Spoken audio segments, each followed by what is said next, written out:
Mini episode 621 of the FDH Lounge is brought to you by Sportsology, delivering unconventional columns and webcasts about sports, TV, music, movies, and more. Follow them on the web at sportsology.com. The FDH Lounge. You'll want to schedule your life around it. A long time ago, on a gloomy, wet Cleveland spring night, two men stand alone amidst the late-night drizzle. Their voices echo across the vacant station parking lot as they debate the merits of the great American radio show that have been missing for far too long. On that night, an idea was born. That idea became the FDH Lounge.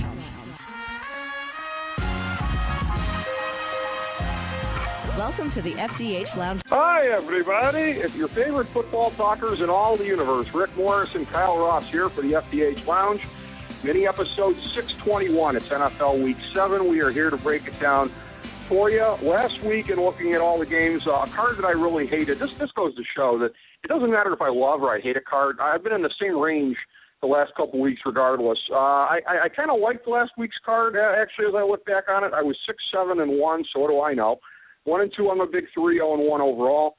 I am 49, 40-2 for the season overall. 11-7 on my big three. Shockingly, only 3-3 on my lock picks thus far this year. Kyle 1-3 last week, but still a nice, profitable 19-14 for the season. Looking forward to a great Week 7 here, K-Dog.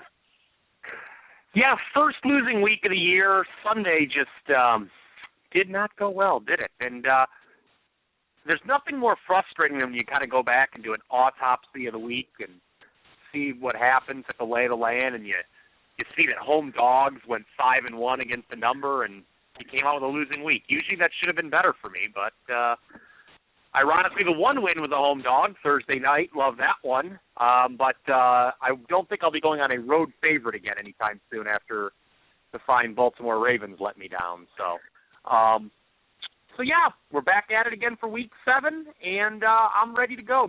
Don't like this card either. Second week in a row. Don't like this one. I know it was funny when you said you didn't like it at the top, because I remembered you saying that you kind of did, and for me it was the first card all year that I really didn't like, and truth be told, I was onto something. So more plays than 4 this week. Last week I had a season low 4 plays and had a season worst 1-3 record. I'm back up to 6, which was kind of the standard number that I was doing most weeks. And we shall see. All right. No one game that I love. I know that though. Okay, yeah. This card, it's weird. For me, it's top heavy. I'm fine with my big three. I'm fine with another isolated one game or so. Beyond that, not too thrilled with the assortment that we have here. But I will do the best I can muddling through. On the bye this week, Chicago, Cincinnati, Denver, Green Bay. As is the case when we go to tape these on Tuesday, which is the case this week. No USA Today Sports Weekly, so no guide as to where the announcers are for this week. And also, too, just to say, too, perhaps people should be a little kind to us. We are really shooting in the dark vis-a-vis major injuries this early in the week. A lot of things don't come out till later in the week. So if it seems like I'm asking to be graded on the curve, I guess it's because I am. So just putting it out there. Be kind, people. But as we start with the Thursday night game. I do know this will be CBS and the NFL Network. Nance Sims-Wolfson on the call. This is going to be Seattle, and what they hope for is a bounce-back spot at San Francisco. Seattle had started off laying 4.5. It is now up to 6. Again, this is emblematic of why I don't like the card this week. I'm going to stay on Seattle, even though probably all the value has been sucked out of them. But sometimes you just have to take a look at the big picture. If you really think the 49ers are going to have a better record than the Seahawks after 7 weeks of the season, you need to have your head examined. Seattle due for a major course correction after the last couple of weeks. San Francisco, after that god-awful fluky win over Baltimore, both wins they've had this year, they should just be ashamed of themselves. But, again, I think Seattle gets it done here. Seattle gets it done in this spot here. I'll take them to cover. A couple things. One, I want to go back, actually, a macro comment here for any new listener to the show who may be confused by the divergent paths you and I use to accumulate our records. I think we need to explain that sometimes. You will, of course, offer a pick on every game, track that record. You of course, at the end of the show, do your big three, and then your top pick, which is a.k.a. your lock. I, never one to follow the rules, will only give out the plays that I like and will then cowardly offer reasons why I'm not picking some games. So just in case you're new to the show, there you have it. This is where I am going to be a coward. I'm going to be a coward. I think you kind of, if you were going by my rules, you would be too. Seattle's obviously the knee-jerk play. They are, by the way, 7-0 against the number of the last 7 meetings with the Niners, and that's with Jim Harbaugh coaching, not Jim Tom Sula. The 49ers, they did play better than the opposition in their 2 wins. It's not like it was a game where they were outgained 2-1 and were +5 in turnovers. Now, last week they did have an edge in turnovers against Baltimore, but they did move the ball. Colin Kaepernick has looked better the last 2 weeks, and that's just got me a little bit scared here. Plus, Thursday night road team, laying points, nuh-uh. Seattle, one thing I'm going to focus on this week, Ricky, as we move through the games, I went down yesterday and I charted how many times a team has won the total yardage battle in a game as opposed to lost it. It's not the end-all, be-all stat. I mean, garbage time can kind of skew those numbers, obviously, but I think it's kind of a good way to focus. And Seattle has been, in fact, outgained in all 4 losses. Their defense, you've heard it, I'm sure, have blown fourth-quarter leads in all those games. So I'm staying off the Seahawks here. I'd be really nervous to lay this many points on the road Thursday night where anything can happen.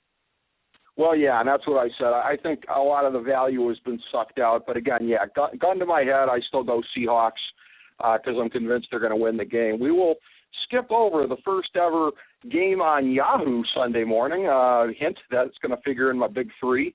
That takes us to, on Sunday, it's the Browns at the Rams. And St. Louis is laying 5.5 up from 4 initially. It has just kind of kept going up and up. But something that I lamented on Sunday, watching the games on Red Zone with you here at Casa de Riccio, is the fact that the Browns, again, and I choose to define things the way I choose to define them. That was a backdoor cover because they were never going to beat the Broncos. If it's a cheap cover, I'm just going to call it a backdoor one, regardless of what Webster's dictionary might say. But again, and I said to you, not even realizing the Browns had the Rams next week, I remember saying to you, the Browns are Rams Jr. in terms of doing whatever they shouldn't do to the gambling public. And here they are playing each other this week. So for the first time ever, I'm flipping a coin because I would take the Rams in this one. I think Todd Gurley's going to run for about 350 yards on this underachieving, horrible Browns defense. I want to go on the Rams, but I'm deferring to the coin flip. The coin flip said take the Browns. So you know what? Out of protest for the anti-scientific flat earth nature of these 2 teams, that's not a Thomas Friedman reference, that's actual flat earth, in protest of they have tried to kill science time and time again, the way that they go about it. I'm flipping a coin. Coin says the Browns. Yeah, Rams off a bye this week. I have a little bit of information later on in the program about how teams off a bye have performed this well. Hint, it's pretty well. I have written down here, Ricky, just to mirror what you just said, arguably the 2 most schizophrenic teams in the league. These are 2 teams to figure out. I'm not playing the side. I am interested in the total here a little bit. Not going to offer play, and I'll tell you why in a second, but Cleveland is the only team in the league right now to be 6-0 over. Very few people, I think, at the start of the season would have had Browns as the top team for over bettors, but here they are. Right. And the number's still low. The number's low here. The number's low again, as it was for Denver. And I know if you're looking to play the under, or if you're just, someone who generally likes to play the under, which is, the minority of bettors. But anyway, you'll note that if you factor out the defensive touchdowns last week against Denver, of which there was 1 per side, all right, that game still stays under. But, the number's still the total's still too low for me to even give out the under, which I was kind of hoping for because the Browns are due for one, but they've been going way over some of these games. So, no clue on that one, Ricky. No clue.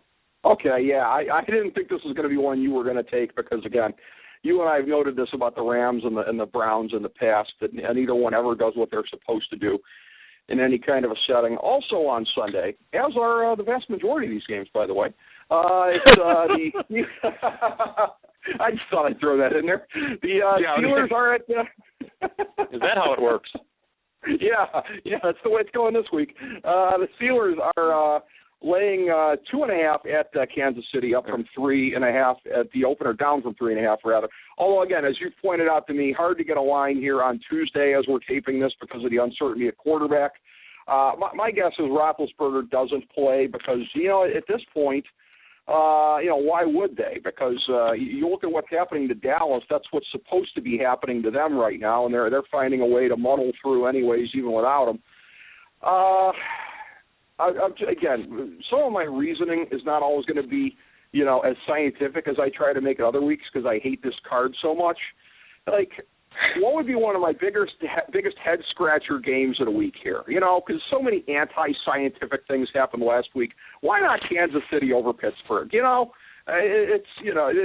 just Pittsburgh's been winning too many games without Roethlisberger. Kansas City, at least defensively, I mean, they're not underachievers to the extent that the Browns are defensively, but they're due to look better than they have. Give me the Chiefs. This is just a head-scratcher, but again, that's something where if it happened, and I was on the Steelers, I would be berating these two teams for not living up to the science here. So anticipating ahead of time there will be some games like that this week, give me this as one of them, Chiefs to cover. Yeah, here's what's interesting.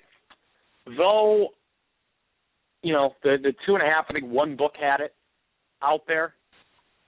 Mm-hmm. But, I'll wait and confirm to find out what the actual line is, obviously. But here's the thing. I'm recommending the Chiefs, no matter what the line is.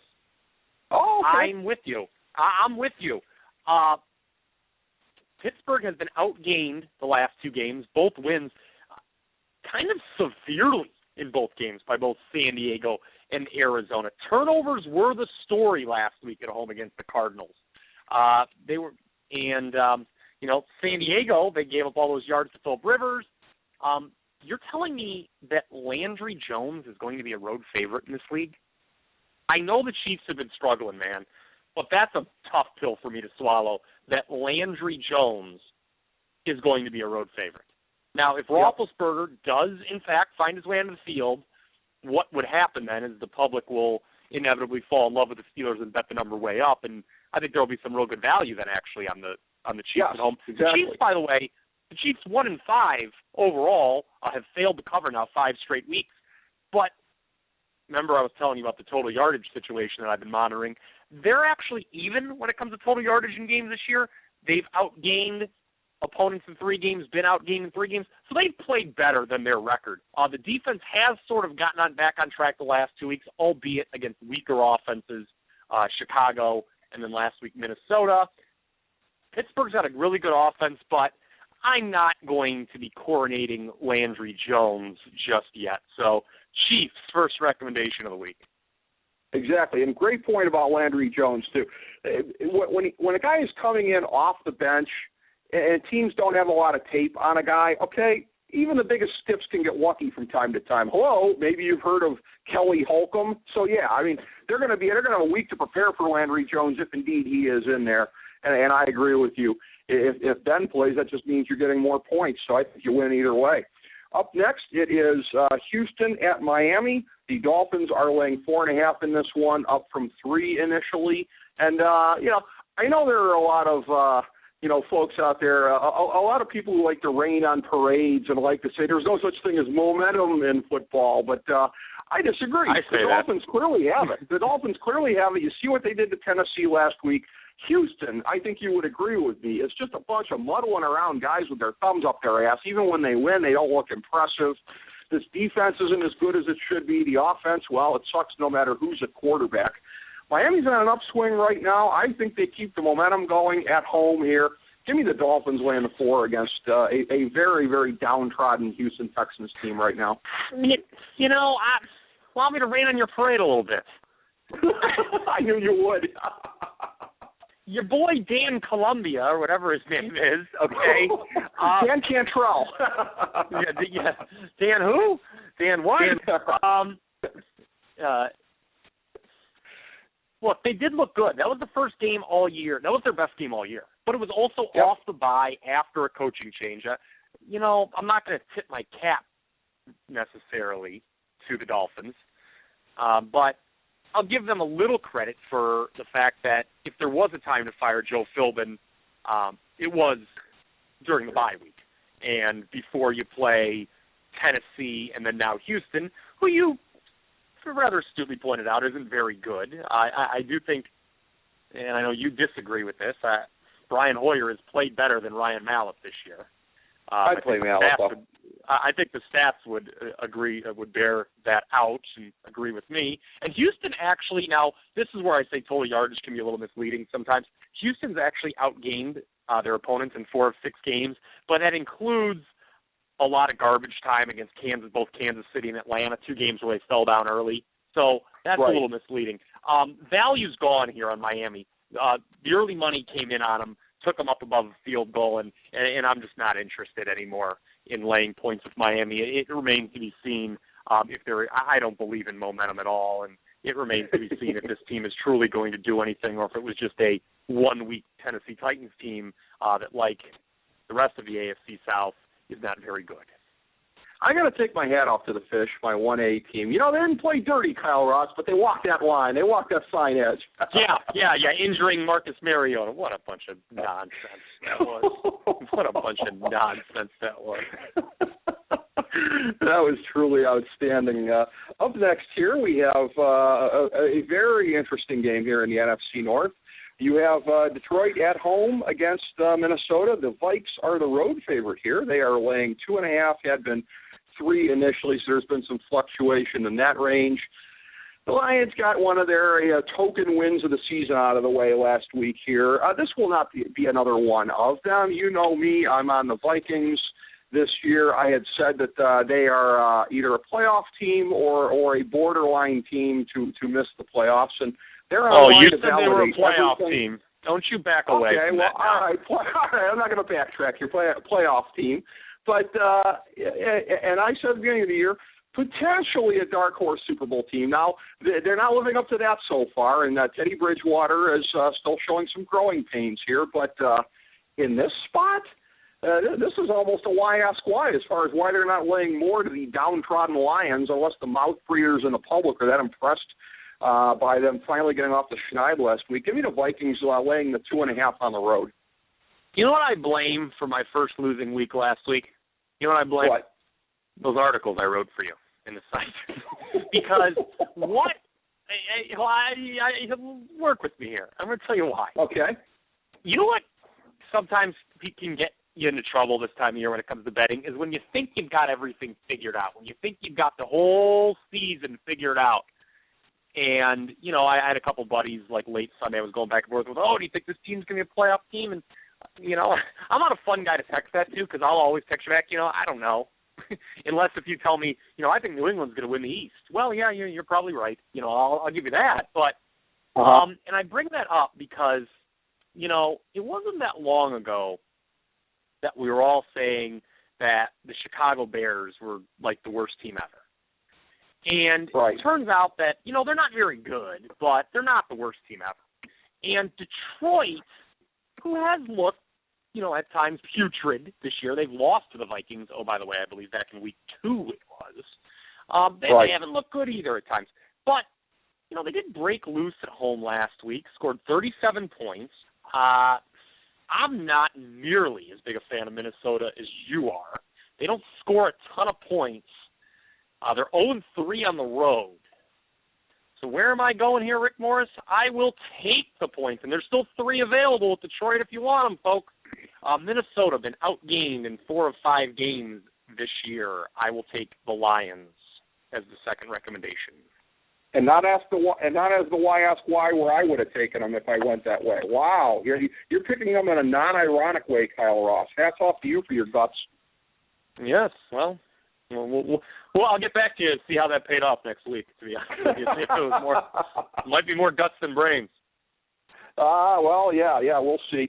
By the way, those columns, same place you find the show, same place you find the weekly power rankings for FDH, the FDH Lounge Multimedia Magazine, the FDHLounge.blogspot.com.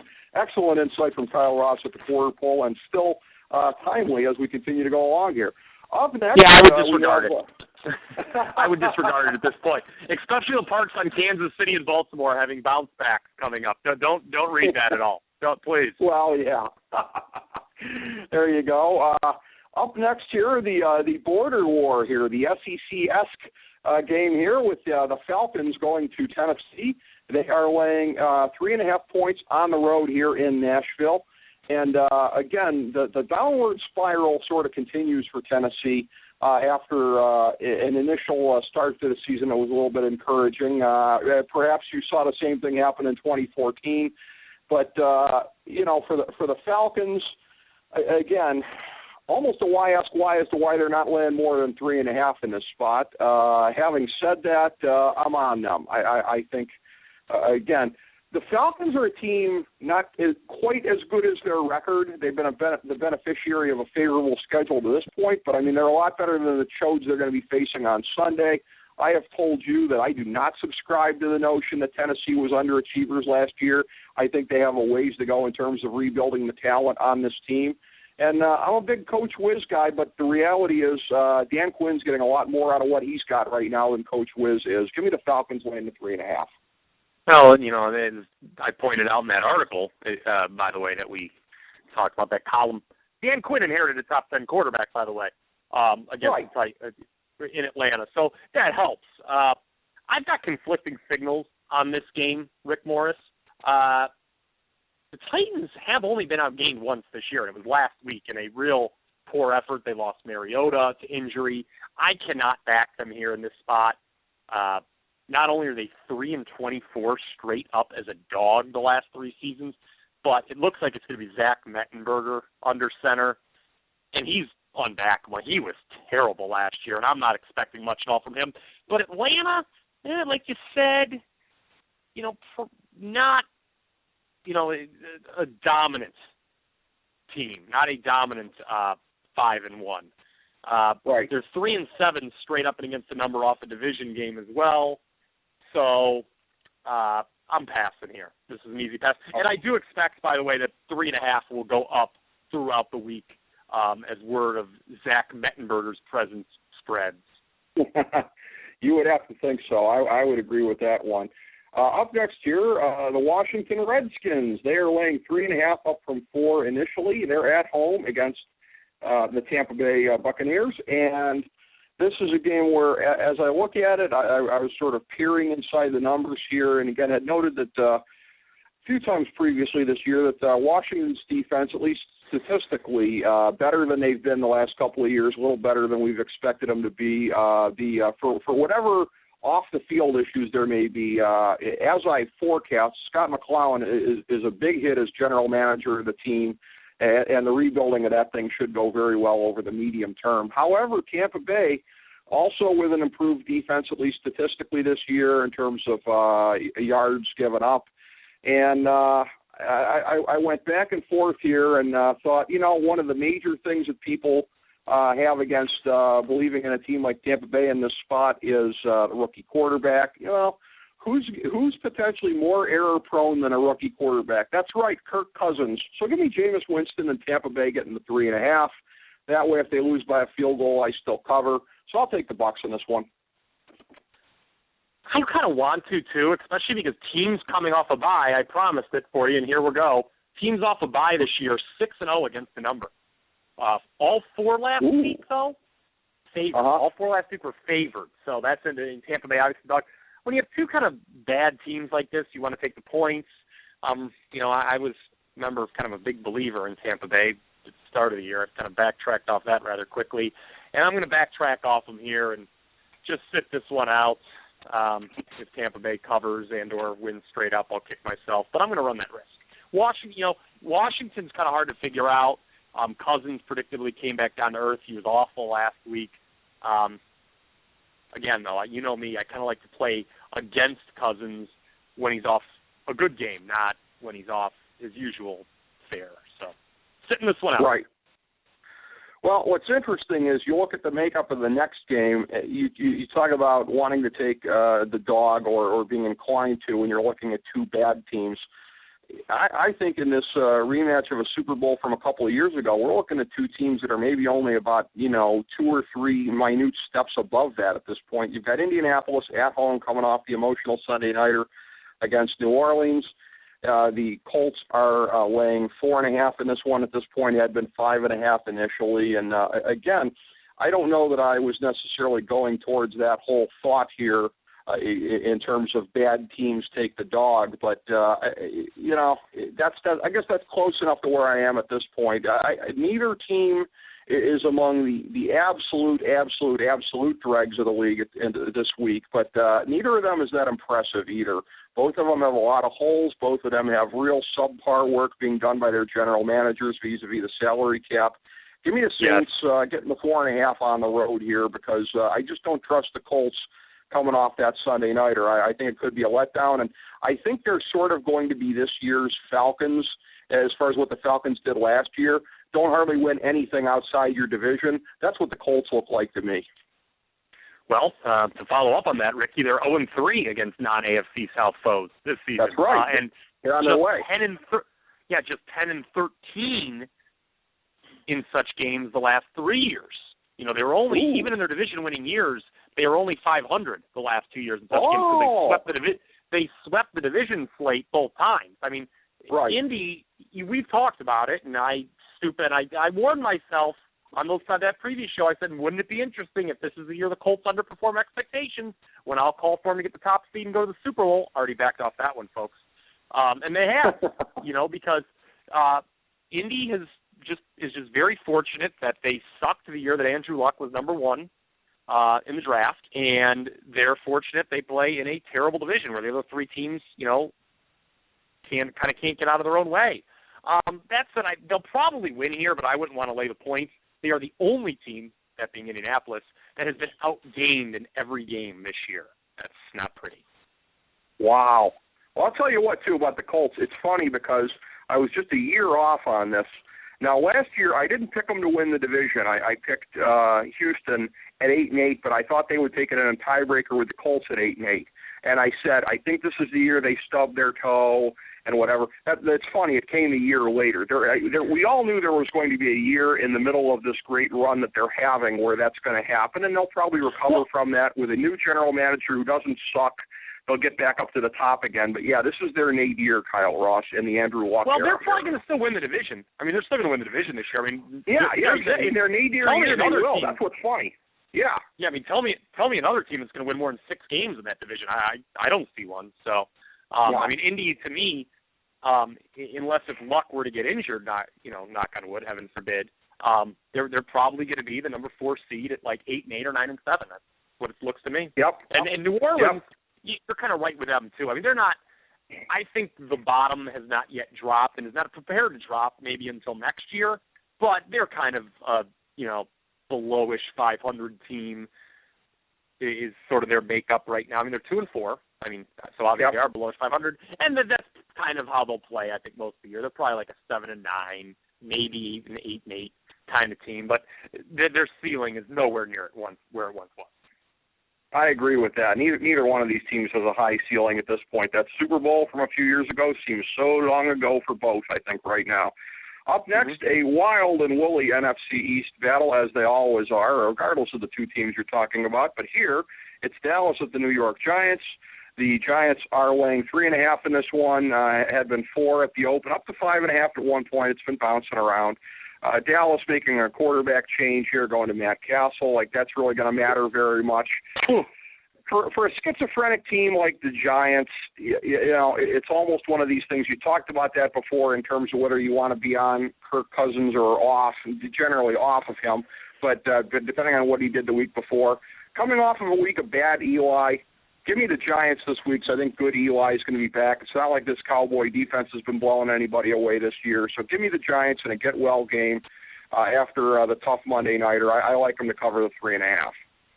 Dallas also bye. Remember what we said about bye week teams, 6-0 against teams coming off a bye, or 6-0 against the spread this year, but they were all favored last week. I'm with you. The Matt Castle thing does nothing for me. I mean, I'm not even sure he's much of an improvement over Brandon Whedon, quite frankly. Matt Castle, aside from that one kind of quote-unquote magical year he had with New England, where they didn't make the playoffs, by the way, has never shown me anything since he's left the Bill Belichick umbrella. So don't like Dallas.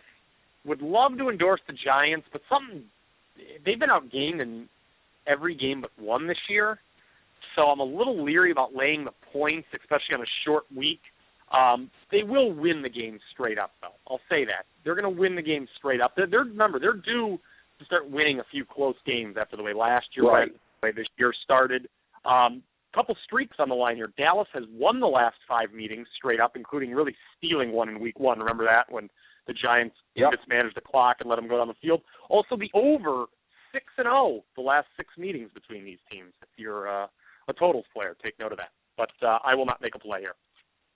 Very interesting. And, it's funny, too, about some of the criticism that was kind of, again, I'm a Browns fan. I've seen more of Brandon Weeden playing quarterback than anybody ever should. But I think Jerry Jones even kind of joined in on this, like, well, he's just doing the safe stuff, whatever. You know something? There should be a Nobel Prize of some sort given to the Cowboys coaching staff if they get Brandon Weeden in any way not to suck. I mean, to complain that they haven't made him an asset, like, what are you talking about here? Have you seen this Brandon Weeden? I mean, all he's going to do is give you the safe stuff that doesn't help you really win or make a difference positively. But if he's not making a difference negatively, give a gold medal with coaching staff, Kyle Ross. They also played, if I remember, Atlanta and New England. Yeah. With Weeden. I mean, those aren't gimme games, needless to say. No. I mean, quite frankly, they were lucky they were even in either of them. So, that's right. That's right. Matt Castle that's you're grasping at straws with Matt Castle, in my opinion. Right, exactly. Yeah, we've already seen the sell-by date on his act. Up next, you've got Carolina hosting Philadelphia. The Panthers are laying 3 in this one, up from 2.5 initially. And again, I told you this is a rough week, and I am struggling for rationales in the majority of these games. In this one here, I'm just going to defer to Carolina's obviously got to lose some at some point. They have, again, a pretty easy schedule on the whole. You look at the teams that, again, on paper can beat them, and Philadelphia, after being given up for dead by a number of people, including myself a couple of weeks ago, again, there's that word again, have some momentum. So give me the Eagles getting the 3 on the road here at the Bank of America Stadium. This one has even crossed the old key number of 3 in some spots, and it's 3.5. Okay. As of the time we've started this show here, I'm flashing 3.5 in a lot of places on my screen, and I'm taking the Eagles here. This is a recommendation for me. I'm with you. Carolina's got to lose, and I think this is a great chance to sell high on them after they really shocked the world by going into Seattle and winning. Just when everyone is anointing a team is oftentimes when you want to look to go against them. And you can give me more than a field goal with what you said is kind of an Eagles team that's sort of found its way. I'll take it. Thank you. Eagles. Well, that's a good pick. Obviously, I agree with it. Up next here, the Monday Nighter. I'm sure this looked to be very intriguing on paper before the season started. It's the Baltimore Ravens at the Arizona Cardinals. The Ravens are getting 7.5 up from 6.5 initially. And again, what I'm going to say is contradicted perhaps a little bit by the fact that I dropped the Ravens a full 12 points in my power rankings this week. I think 16-28 is where I went on them. So I am a late comer to realizing that, yes, the Ravens stink right now. But as I look at this again, in a week where I'm struggling for rationales on most games, and I'm maybe having to go with some more primitive things than I generally would, I keep coming back to this whole thing that we've talked about previously on the show. What would have thought the line on this would have been before the season? So 7.5. Here's a little, yeah, exactly. I mean, I'm unsure that this might have been hovering around a push, perhaps, even with Baltimore being on the road. So in looking at it, I can't help but think there's some value. It at least allows Baltimore the backdoor cover at 7.5. It may take that, but given how shoddy they've been, but give me the Ravens and the 7.5 in this spot. Same here. Recommendation, Ravens. I think that a lot of people are probably doing what you did this week with power rankings and dropping them precipitously. I can't blame you. I mean, losing like they did to the Niners last week is embarrassing. But it's also a good time to buy low. Now, granted, I said this last week when they went into San Francisco as a very slight favorite and was made to look like a fool there. But, if you fail once, why not try and do it all again? So I'm going to go with the Ravens here, and if you give me 2 seconds, I'll tell you what the preseason line was here, because I actually have that information available, and you that would be interesting. Okay. And you talking about that really interested me. It was Arizona -2 was the preseason line. I was going to guess 1. Okay. All right. Okay. Ooh, so a lot of value here with the Ravens because of the slow start. And again, every game's been close with them. They have not lost by more than 6 points. So odds makers here calling for something that has not happened yet this year.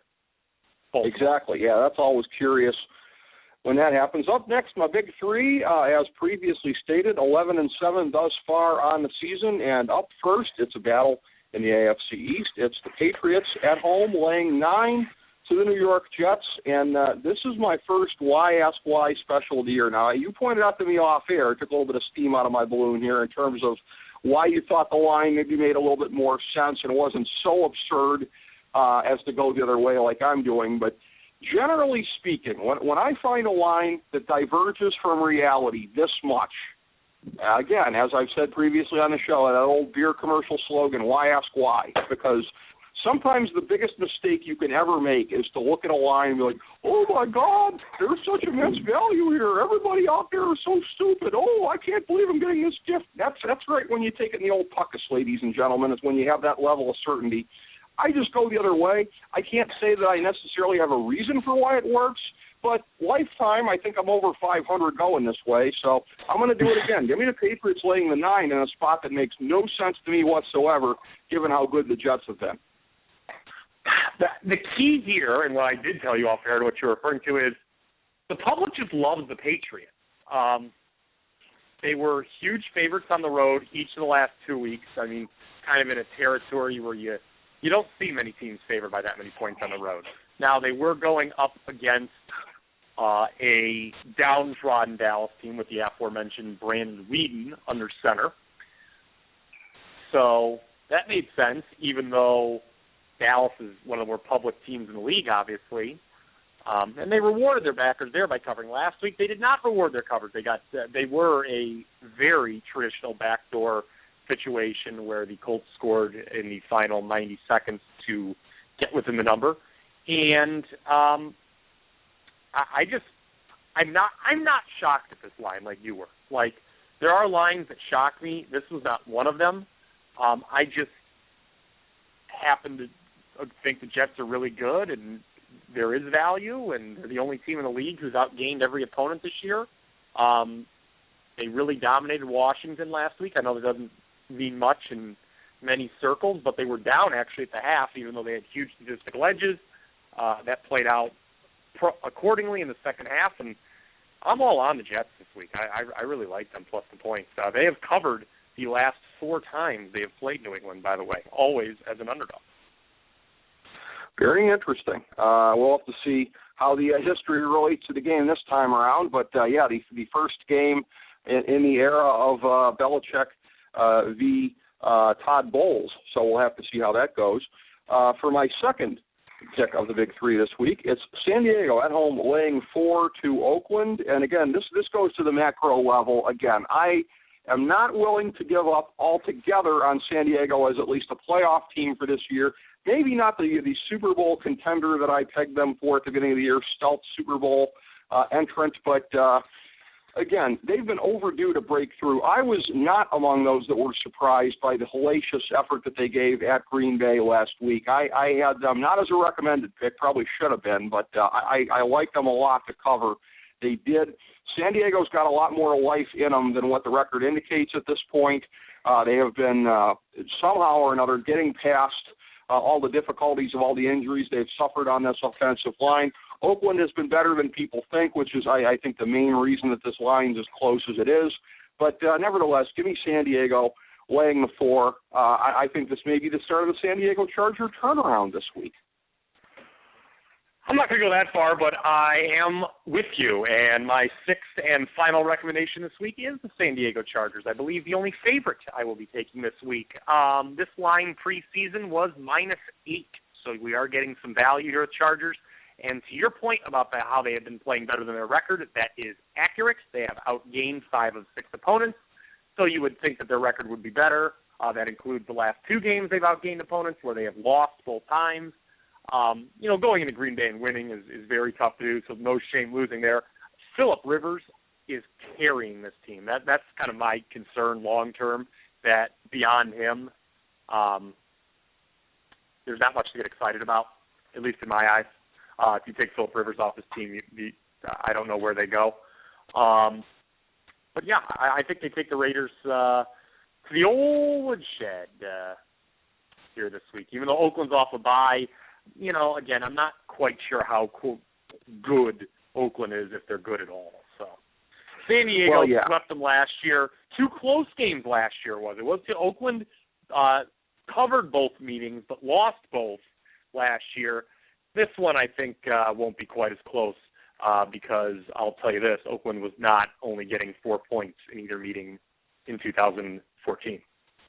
Yep, totes agree. And I have to tell you as well on that, I think as a still optimistic Melvin Gordon fantasy owner, I think there's going to be some progression to the mean. Yeah, but I'm expecting better times. He was awful last week. He was, but I'm expecting better days ahead, and that's going to correlate to better things ahead for the San Diego Superchargers. Up next, my 1,000-star gold-plated lock of the millennium for NFL Week 7. It's, believe it or not, the London game to be telecast on Yahoo. I understand it's going to be with CBS television personnel, but available on Yahoo worldwide. And the shiznit sandwich that we are giving. Pardon? Is it on TV too? No. Yahoo only. This is the NFL is doing a stream experiment here, so you're gonna have to catch it. Okay. Yes. So the CBS personnel, I believe, are participating in broadcasting and whatever. But the shiznit sandwich we are giving the rest of the world on the internet and the fine folks of London, and of course, we have a few friends over in the UK. Are the Bills and the Jags. You're welcome, people. That's what we're giving you. But this is a game where the Bills are laying 5, up from 4.5 initially. My unified theory of the Bills, I should have gone by it last week. I shouldn't have been on the Bills against the Bengals. Unified theory is if you're overrated or you suck, the bully Bills will punch you in the mouth. If you have any kind of a pulse, not so much. The Jaguars suck. Hence, give me the Bills going away, covering the 5. I don't play the London games on principle. I think I'm still kind of waiting until there's more of them so I can start handicapping them, finding some dynamics involved. I know from watching Miami earlier this year, prior experience in such games is vastly overrated, and Jacksonville's been over there a couple times and I think gotten crushed every time. The thing with Buffalo is obviously you want to see about the quarterback situation. I kind of made the mistake of disregarding Tyrod Taylor's absence in favor of E.J. Manuel last week and got burnt. They were not very good last week. They have followed a pattern, though, this year of win, lose, win, lose, win, lose. So obviously it would be time for them to win. And in a league that always keeps you guessing, if there is one constant, it is that the Jacksonville Jaguars are not very good. But I will refrain from playing this one. Okay. And again, some of the win-lose has been, of course, based as far as whether they've got a team they can bully or a team that'll stand up to them. But it has. I mean, it has. I mean, if you look at the 3 teams they've lost to and the 3 teams they've beaten, it's not really a surprise. I mean, they've lost to the 3 best teams they've played. They've beaten the 3 crappy ones they have. So, it all plays out. Very, very predictable. That's my lock pick is Buffalo. My big 3 also includes New England and San Diego. San Diego overlaps with one of Kyle's recommendations also for him, Baltimore, Philadelphia, Detroit, and Kansas City. Another great show in the books, my friend. Looking forward to watching the games of Week 7 here and breaking down Week 8 with you next week. Don't forget about the Jets. Did you say the Jets? That was the 6th. The Jets. I have the Jets. That's right. Yes. That's right. Let's not forget. Don't forget about the Jets. A team that could be my Jets fairly soon, as long as they keep playing well. Could be. And you being on them is a good sign. We'll see how it goes. Thanks for tuning in, everybody, to FDH Lounge mini episode number 621. As we bring the show to a close, we would like to extend our deepest gratitude to NBC, CBS, ABC, Fox, all Clear Channel affiliates, TNT, TBS, USA, UPN, Deadspin.com, YouTube.com, YTMND.com, MySpace.com, various blogs, Fox News, CNN, CNBC, MSNBC, IamBoard.com, Billboard.com, Google.com, ESPN, ESPN2, ESPN News, ESPN Classic, NBA TV, NFL Network, Sports Time Ohio, Athlon Magazine, Comedy Central, Cartoon Network, The Boomerang Channel, QVC, BET, The Spice Channel, Steno Notebooks, Manwich, Papermate Office Supplies, waitresses, strippers, bartenders, garbage men, janitors, microwave popcorn, the writers of The Office, Scrubs, Entourage, My Name is Earl, Oz, Metalocalypse and the Boondocks, Aquafina, and the periodic table of elements.